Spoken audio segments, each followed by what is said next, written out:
여호와께 감사하고 그의 이름을 불러 아뢰며 그가 하는 모든 일을 만민 중에 알게 할지어다.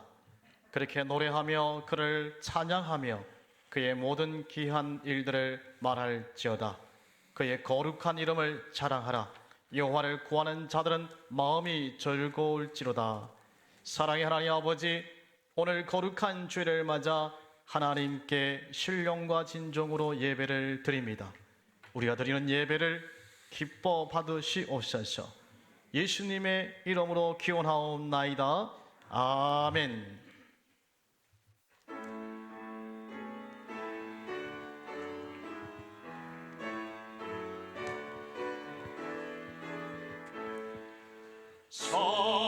성도여 다 함께 할렐루야 아멘.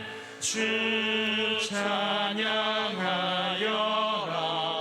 할렐루야 아멘. 주 보좌 앞에서 택하신 은혜를 다 찬양하여라 할렐루야 아멘.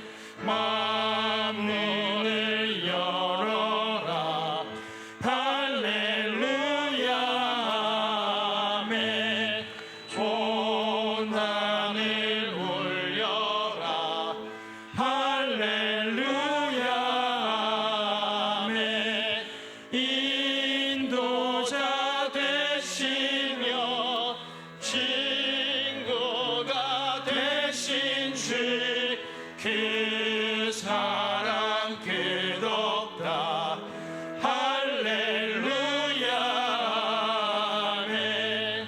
주 찬양하여라 할렐루야 아멘. 찬양은 끝없다 할렐루야 아멘. 거룩한 집에서 주는 총기리며 늘 찬송 부르자 할렐루야 아멘. 보라, 내가 새 하늘과 새 땅을 창조하나니 이전 것은 기억되거나 마음에 생각나지 아니할 것이라. 너희는 내가 창조하는 것으로 말미암아 영원히 기뻐하며 즐거워할지라.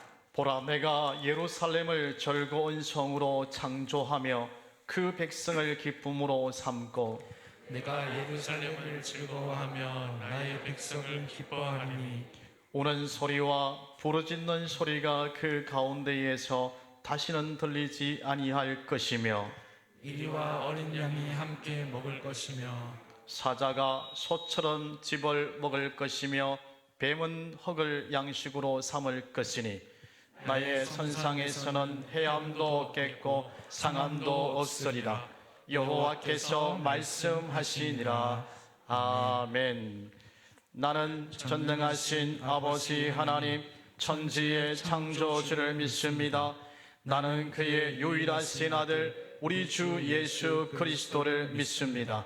그는 성령으로 잉태되어 동정녀 마리아에게서 나시고 본디오 빌라도에게 고난을 받아 십자가에 못 박혀 죽으시고 장사된 지 사흘 만에 죽은 자 가운데서 다시 살아나셨으며 하늘에 오르시어 전능하신 아버지 하나님 우편에 앉아 계시다가 거기로부터 살아있는 자와 죽은 자를 심판하러 오십니다. 나는 성령을 믿으며 거룩한 공교회와 성도의 교제와 죄를 용서받는 것과 몸의 부활과 영생을 믿습니다. 아멘.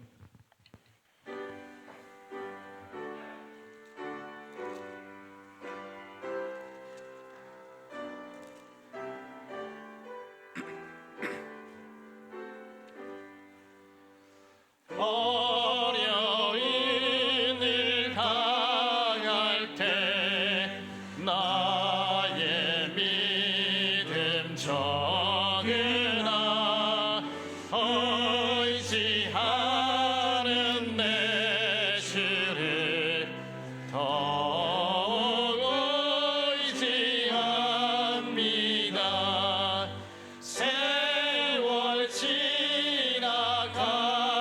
갈수록 의지할 것뿐일세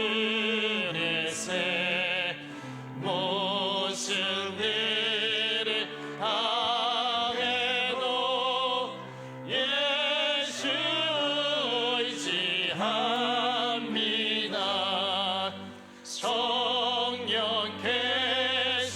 내 마음 밝게 비춰 주시니 인도하심 따라서 주만 의지합니다. 세월 지나갈수록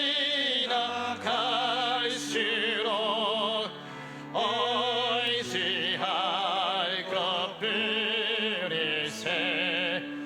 무슨 일을 당해도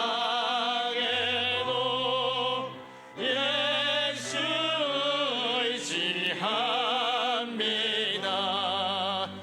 밝을 때의 노래와 어두울 때의 기도로 위대할 때 도움을 주께 간구합니다. 세월 지나갈수록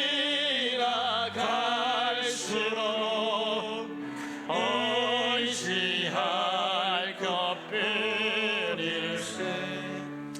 무슨 일을 당해도 예수 의지합니다. 생명 있을 동안에 예수 의지합니다. 천국 올라가도록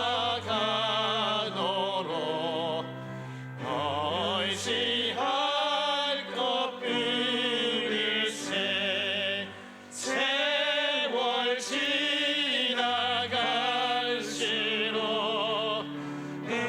의지할 것뿐일세 무슨 일을 당해도 예수 의지합니다.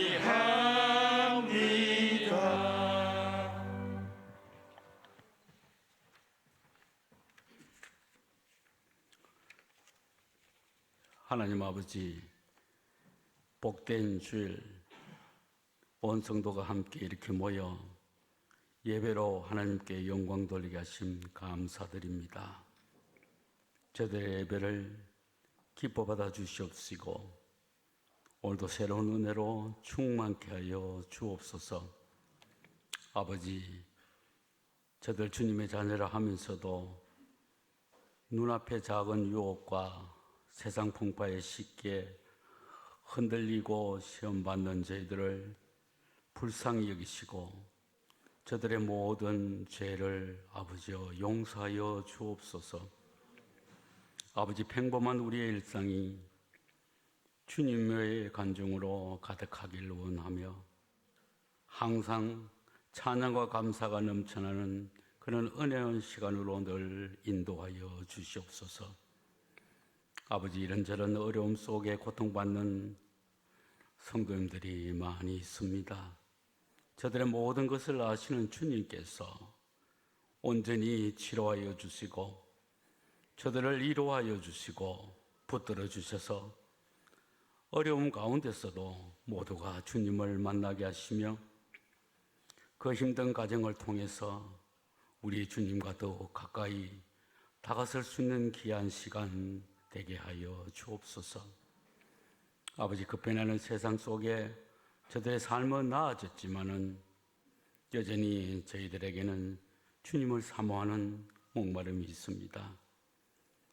교회가 교회답게 하여 주옵소서. 성도가 성도답게 제자리를 지켜 우리 모두가 세상의 빛과 소금의 사명을 잘 감당할 수 있도록 아버지여 인도하여 주옵소서. 한국 교회의 모든 교회들의 애국의 기도를 주님 들어주시고 이 나라를 바로 세워 주시옵소서. 또한 복음 전파를 위해 해외 곳곳에 파송된 선교사님들과 그 가정에 늘 주님께서 함께하여 주옵소서.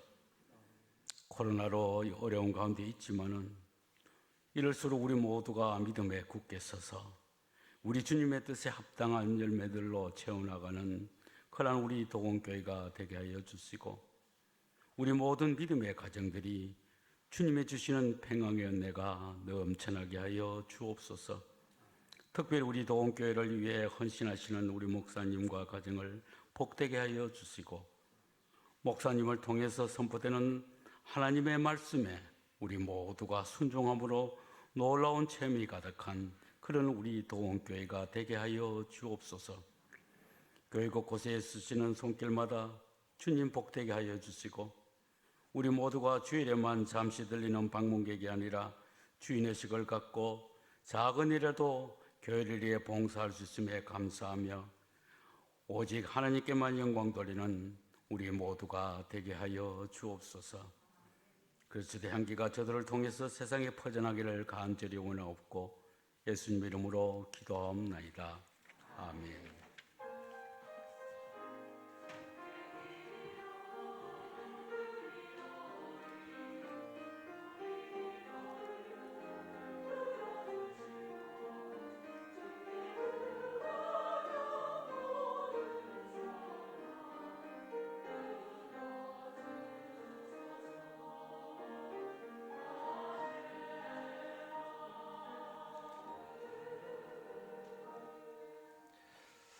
하나님 말씀은 신약 성경입니다. 요한복음 5장 6장입니다. 요한복음 6장 5절에서 7절 말씀입니다.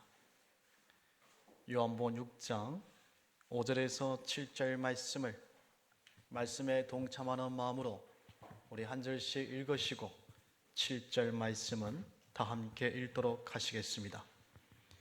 예수께서 눈을 들어 큰 무리가 자기에게로 오는 것을 보시고 빌립에게 이르시되 우리가 어디서 떡을 사서 이 사람들을 먹이겠느냐 하시니 이렇게 말씀하시면 친히 어떻게 하실지를 아시고 빌립을 시험하고자 하심이라. 함께 읽겠습니다. 빌립이 대답하되 각 사람으로 조금씩 받게 할지라도 200데나리온의 떡이 부족하리이다. 아멘.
하나님께 영광 박수를 드리겠습니다.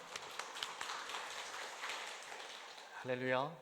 오늘도 방송으로 예배 드리시고 또 오늘 이렇게 함께 예배하는 우리 모두에게 또 이렇게 처음으로 교회에 오신 여러분들에게 하나님 은혜와 주의 사랑이 충만할 수 있기를 주님의 이름으로 축원드립니다. 어떤 사람이 연구를 했는데요, 아이가 태어나서 18세까지 자라는데 약 2억 정도 된다는 보고가 있다고 그래요. 그리고 그 아이가 이제 대학을 가고 또 이제 결혼을 하게 되면 또 2억 정도 든다고 그래요. 그러면 한 4억 정도 든다, 그죠? 4억에서 5억 정도 이렇게 비용이 든다고 그러는데 꼭 맞는 건 아니에요, 그죠? 우리 교회 우리 전순재 우리 성도님 열심히 교회에 잘 나오고 계시는데 아이가 3명이고 또 뱃속에 아이가 있으니까 얼마입니까? 16이지요. 16억을 벌어야 돼. 16억을 지금. 16억에서 20억을 벌어야지 애를 키우시는데 꼭 맞는 건 아닙니다. 하나님께서 우리 자녀를 주님의 은혜 가운데 잘 양육할 좀 있습니다. 제 친구 가운데에 자기가 그 형제 자매 가운데 9번째래요. 9번째인데 자기 동생이 또 하나 더 있대요.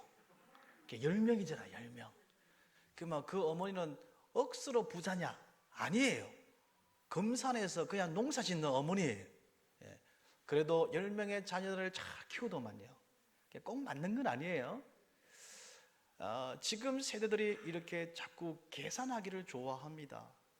그래서 결혼을 해서 아이를 낳지 않고 그렇게 우리가 살면 풍족하게 살 수 있다, 뭐 그런 통계가 나온 것 같은데 그래서 문제예요.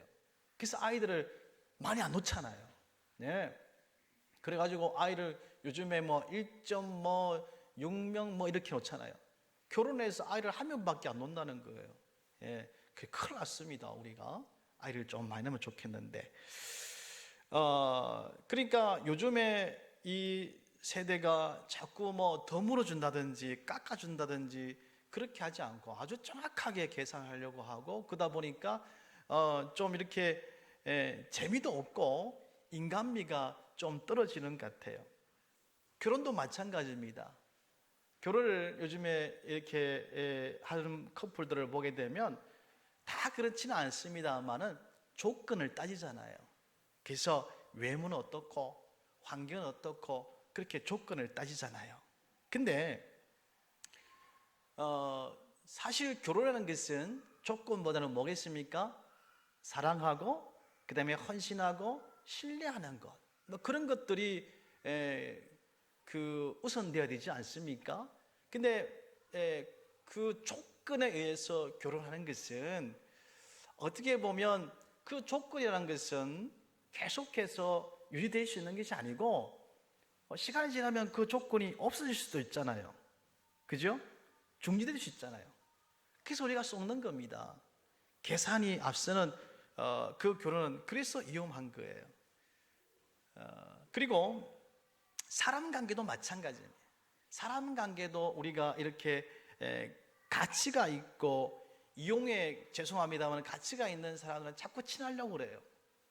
그런데 이용 가치가 없고 나에게 도움이 되지 않으면 그분하고는 자꾸 소홀히 하게 되고 자꾸 귀찮아해하고 자꾸 안 친하려고 그래요. 어떤 아버지가 탄식을 했습니다. 뭐 어떤 탄식을 했는가 하면 아이가 있는데 이제 결혼을 하게 되어 가지고 아버지한테 그랬대요. 아버지, 제가 전에 소개시켰던 그 친구하고 결혼을 하겠습니다. 그랬대요.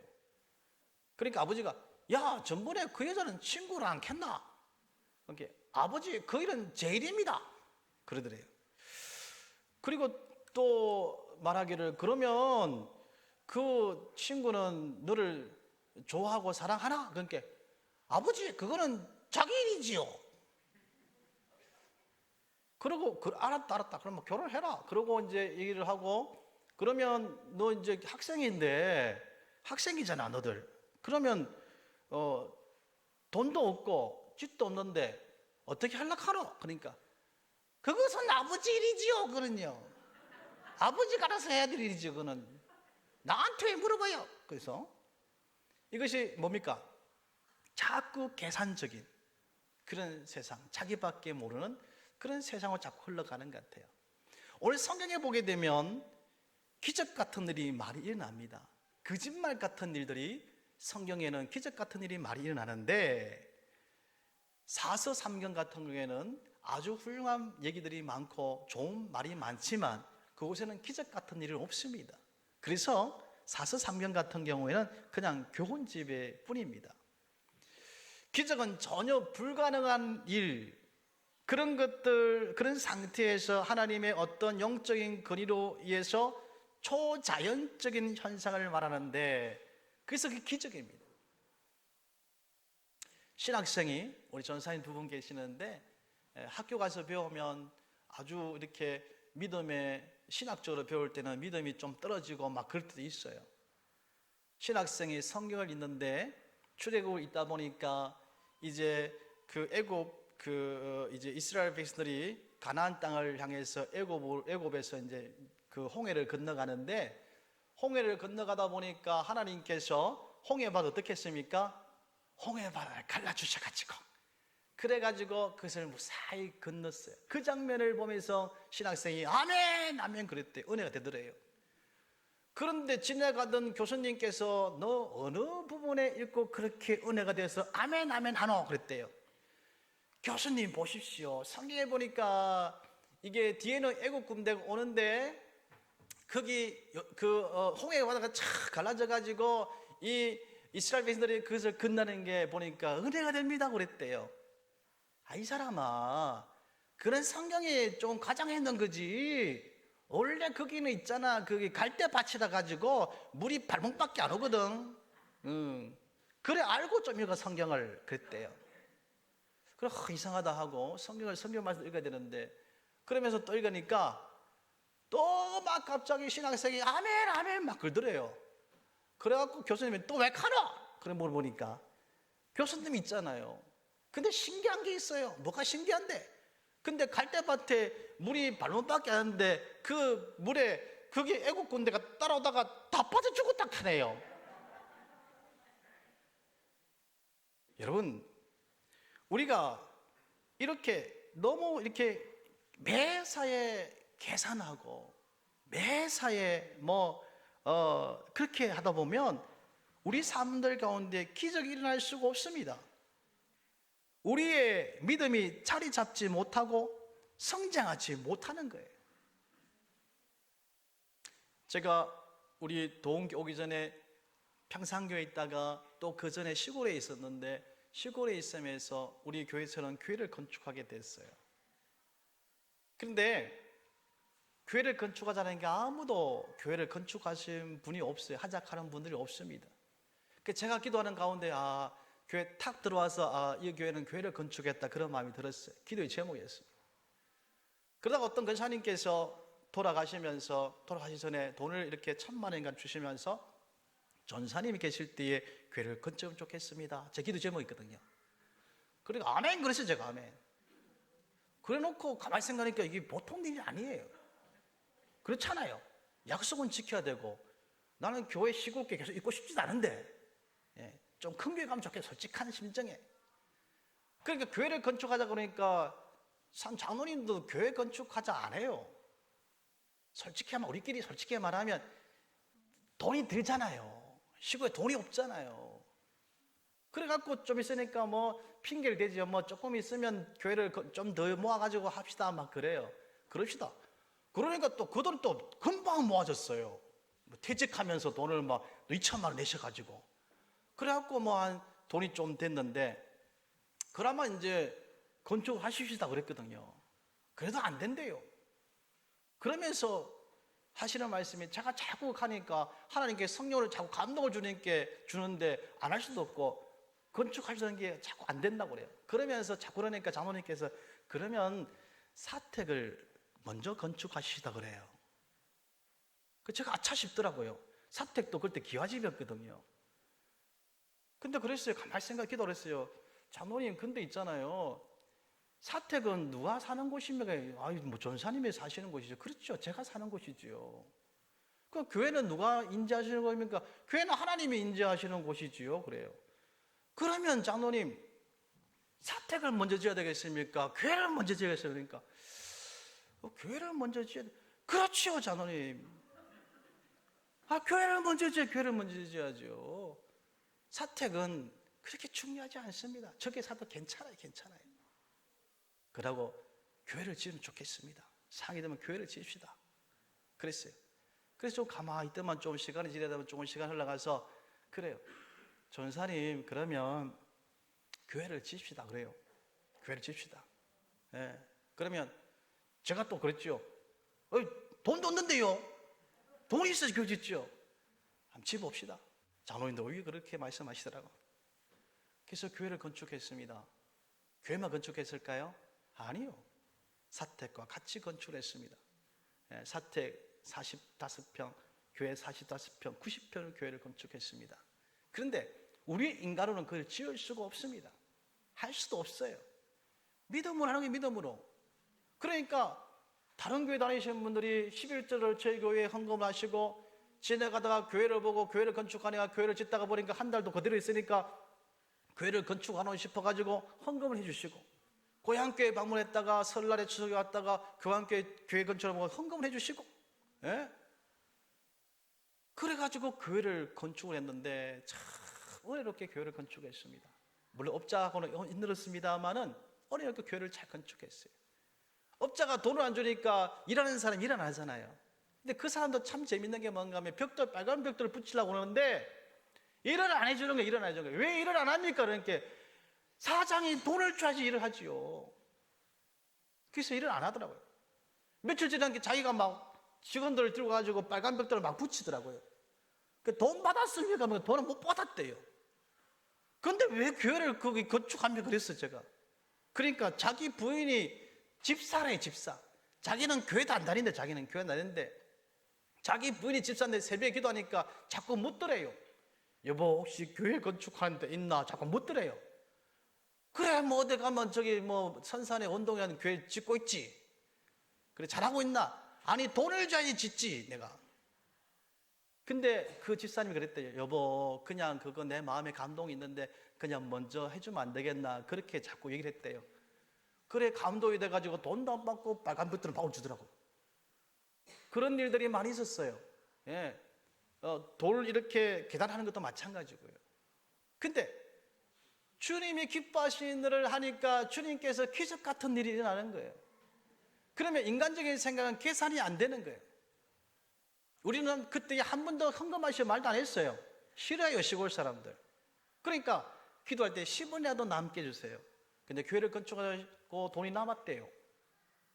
제가 그 교회를 떠났었거든요. 1년 뒤에. 그 다음에 교회 차도 샀대요. 여러분, 우리가 믿음으로 우리가 나아가면 되는데 자꾸 계산하려고 하면 안 돼요. 본문을 보십시오. 계산하는 믿음의 전형적인 모습이 나오잖아요. 오병이어 사건의 얘기가 나오는데 예수님께서 네 번째 행하신 기적의 사건이 나오잖아요. 이 갈릴리 바다 건너에 있는 벳세다 평야에서 예수님께서 말씀을 전하실 때 많은 사람이 모여들었습니다. 5,000명이 모여들었어요.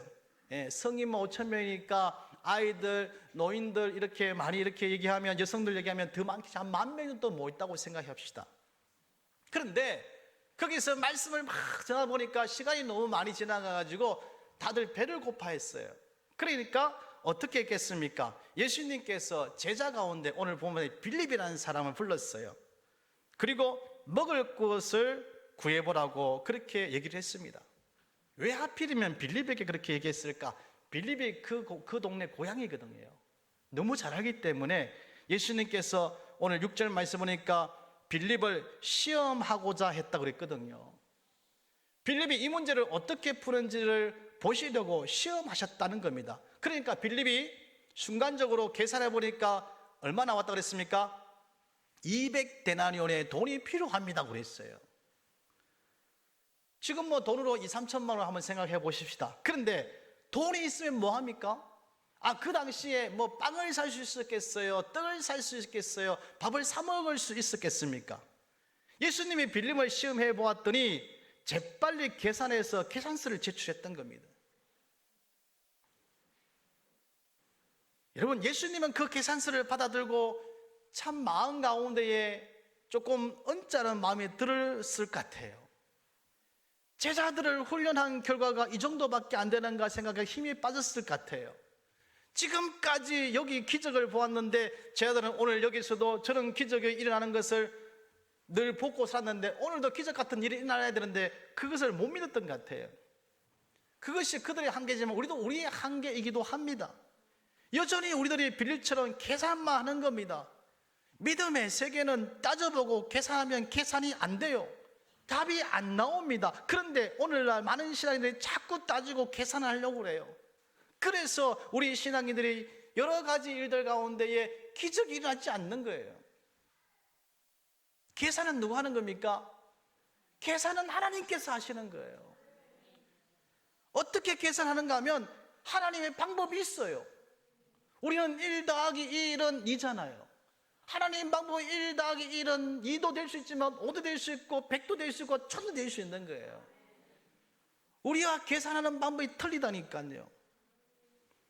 여러분, 소가 있잖아요. 이 소를 안 키우지만 예전에 소를 키웠는데 소가 이렇게 짐을 매일 수 있는 그 무게가 2톤 정도 된대요. 그러면 2마리에 끌으면 몇 톤 된답니까? 4톤 되잖아요. 근데 2마리에 끌으면 신기하게 8톤 정도를 끌 수 있대요. 신기한 거잖아요. 하나님의 방법도 마찬가지입니다. 하나님 방법은 신기한 거예요. 하나님은 계산은 하나님이 하시는 거예요. 예, 우리의 방법이 아닌 하나님 방법으로 우리가 하시는 건데, 복음서에 보면 이 포도원 그 주인이 그 사람들을 불러가지고 일을 시키잖아요. 그래서 어떤 사람은 7시부터 5시까지 시킵니다. 7시에 오십시오. 어떤 사람은 9시에 오십시오. 그리고 일을 시킵니다. 어떤 사람은 1시에 오십시오. 1시에 또 일을 시켜요. 어떤 사람은 4시에 오라고 해서 4시에 일을 시켜요. 그러니까 7시에서 5시까지 일하는 사람도 있고 4시에 5시까지 일하는 사람도 있어요. 근데 억울하게도 이 주인이 돈을 임금을 어떻게 주냐면 똑같이 나눠주는 거예요. 아니, 이해가 안 돼요. 그럴 때 있잖아요. 저도 모태신앙이기 때문에 지금까지 신앙생활을 하고 있습니다만은, 모태신앙에서 신앙생활을 하는 사람도 있고, 어떤 사람은 돌아가시기 전에 이틀 뒤에 예수님 믿고 돌아가셔서 구원받은 사람 있잖아요. 예. 어떻게 설명하겠어요? 우리의 셈과 하나님의 셈이 다르다는 거예요.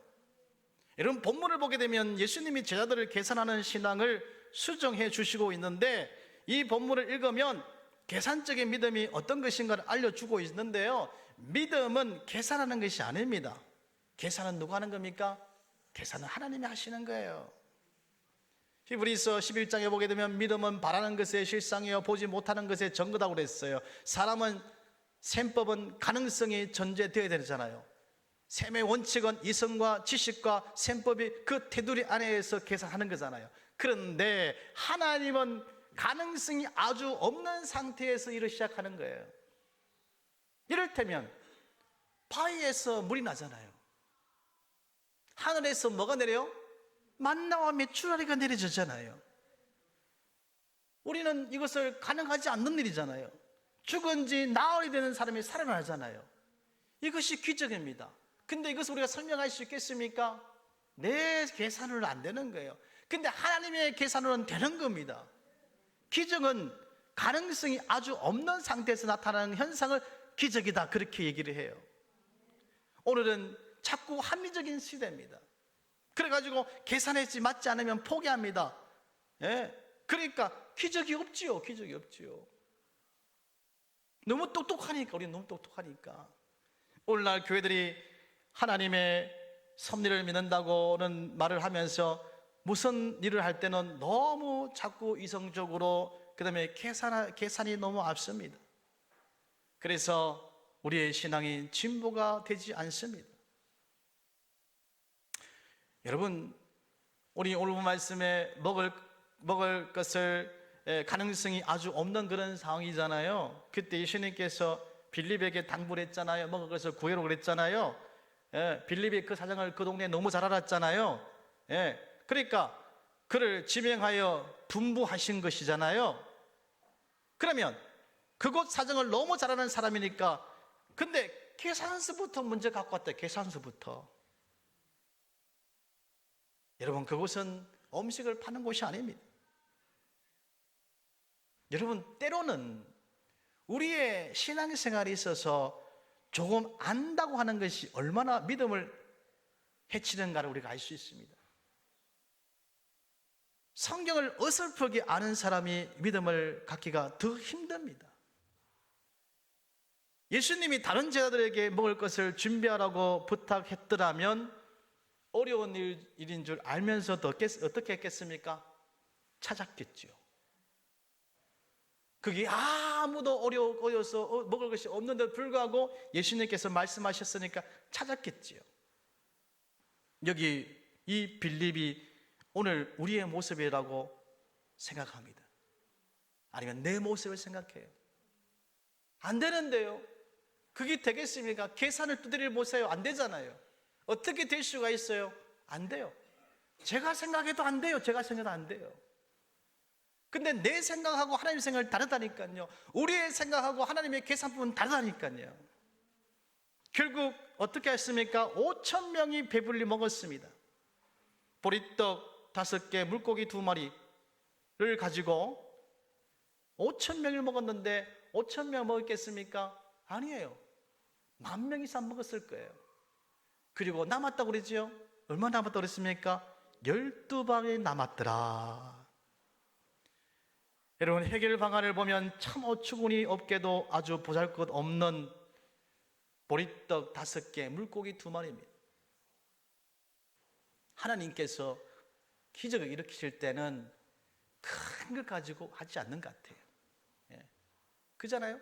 성경을 자세히 보시면 다 되어 있고 큰 것까지 하지 않아요. 조그만한 것, 작은 것, 그거 보시고 그게 축사하시고 거기에 기적 같은 일이 일어나는 겁니다. 오늘 우리에게 주시고자 하는 오늘 말씀은요, 예수님은 하나님의 아들이시고 메시아이시고 우리들의 구세주이시고 세상에 성육신하여 오신 하나님의 아들이라는 것을 보여주고 있습니다. 그리고 그 예수님과 함께하는 것이 복이라는 그런 말씀을 우리에게 해주고 있습니다. 우리의 하나님을 향한 믿음은 절대적이어야 돼요. 그게 믿음이에요. 그게 믿음이에요. 내가 계산하고 믿는 것은 믿는 게 아니에요. 얼마 전에 우리 근사님하고 얘기하다 보니까 근사님이 그런 말씀 하시대요. 덮어놓고 믿어, 덮어놓고 믿어, 덮어놓고. 일단 덮어놓고 믿어보는 거예요. 그게 어쩌면 믿음이에요. 어쩌면 주님을 향한 믿음도 마찬가지입니다.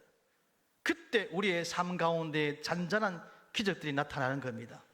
성령의 역사가 내 마음속에서 나타나게 되어 있습니다. 그리고 오병이의 기적 속에서 살아가게 되는 것입니다. 여러분, 기적은 지금도 일어나는 겁니다. 믿음으로 사십시다. 믿음으로 나갑시다. 믿음 가운데서 기적 같은 일들이 우리 가운데 마련하시기를 주님의 이름으로 축원드립니다. 우리 시간 한번 찬양 드리겠습니다. 내게 허락하신 시련을 통해 나의 믿음 더욱 강하게 자라나게 하시고,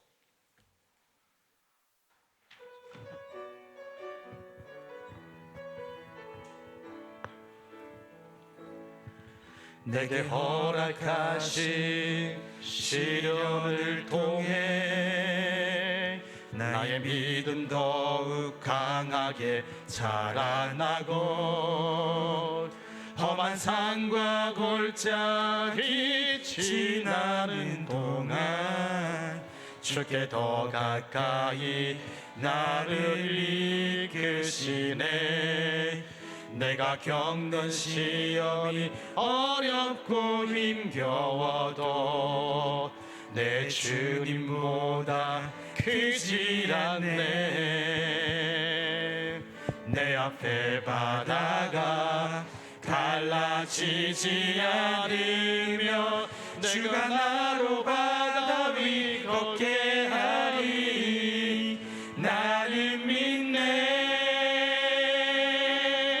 주의 능력으로 내 삶 새롭게 되리. 나는 믿네. 주의 능력으로 담대히 나가리라. 주와 함께 싸워 승리하리라. 날마다 믿음으로 나 내게 허락하신 시련을 통해 나의 믿음 더욱 강하게 자라나고 험한 산과 골짜기 지나는 동안 주께 더 가까이 나를 이끄시네. 내가 겪는 시험이 어렵고 힘겨워도 내 주님보다 크지 않네. 내 앞에 바다가 갈라지지 않으며 주가 나로 바다 위 걷게 하리. 나는 믿네. 주의 능력으로 내 삶 새롭게 되리. 나는 믿네. 주의 능력으로 담대히 나가리라. 주와 함께 싸워 승리하리라. 날마다 믿음으로 나 살아가리. 나는 믿네. 주의 능력으로 내 삶 새롭게 되리. 나는 믿네. 주의 능력으로 담대히 나가리라. 주와 함께 싸워 승리하리라. 날마다 믿음으로 나 살아가리. 사랑의 하나님 아버지, 내게 허락하신 시련을 통해 나의 믿음을 더욱더 강하게 자라게 하시고 험악한 산과 골짜기를 지나는 동안에 주께서 더 가까이 나를 이끌어 주시는 것을 믿습니다. 우리는 믿는다고 얘기는 하지만, 믿습니다 라고 말은 하지만, 내게 어려움이 닥치고 힘든 일이 닥치면 이성적으로 생각하고 사람을 자꾸 갖다 대고 우리가 계산하고 그렇게 할 때가 얼마나 많습니까? 아무리 우리가 생각하고 아무리 짜내도 우리의 계산대로는 되지 않는 것을 알면서도 그렇게 우리가 연약한 모습이 있을 때가 많습니다. 주님께 맡깁니다. 어렵고 힘들고 고달픈 일들을 믿음으로 주님께 맡기오니 하나님께서 책임져 주옵소서. 우리의 계산과 다르게 주님의 계산의 방법으로 복의 복을 더락하여 주옵소서. 이 시간에 하나님께 귀한 예물을 드립니다.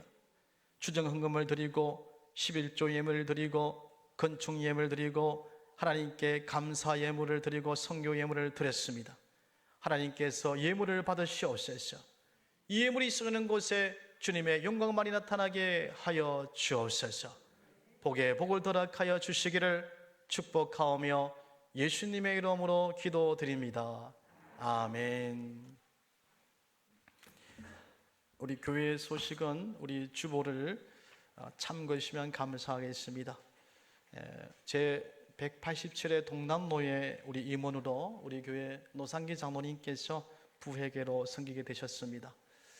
그리고 성주 기독교연합회 제29회 정기총회가 10월 21일입니다. 다가오는 수요일 11시에 성주 중앙교회에서 있습니다. 저는 오늘 오후 예배 때에 성주 제1교회에서 말씀을 전하고 오겠습니다.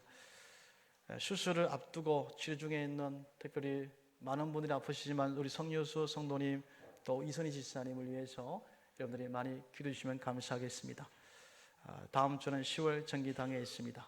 이제 우리 다 일어나셔서 우리 앞뒤 좌우로 한번 인사하겠습니다. 주님으로 축복합니다.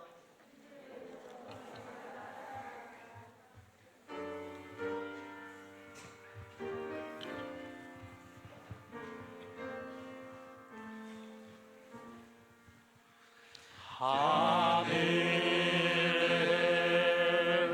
계신 아버지 이름 거룩하사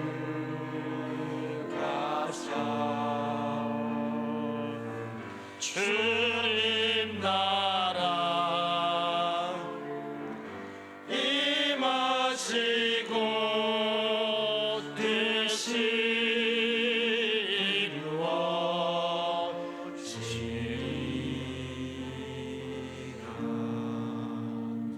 일용할 양식 주시고 우리 길을 큰 죄 다 용서하옵시고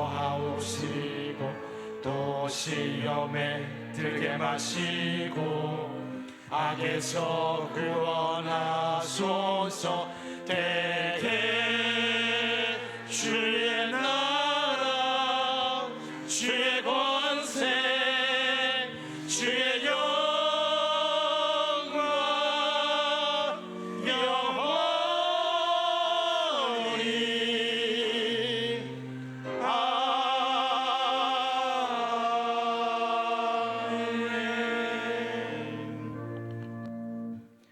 지금 우리 주 예수 그리스도 내와 하나님의 사랑과 성령님의 감화 감동 이로 교통하심이 빌리처럼 내 생각과 내 계산대로 믿음 생활하지 아니하고 주님의 뜻대로 하나님이 원하시는 삶을 통해서 주님의 계산 방법대로 주님께서 원하시는 삶을 살아갈 수 있는, 하나님의 뜻 가운데서 주님의 뜻을 찾아갈 수 있는, 또한 찾아가는 그런 삶을 살겨나는 도원교회 모든 성도님들과 가정과 삶들 가운데에 지금부터 영원히 함께 하시기를 간절히 축원하옵나이다. 아멘.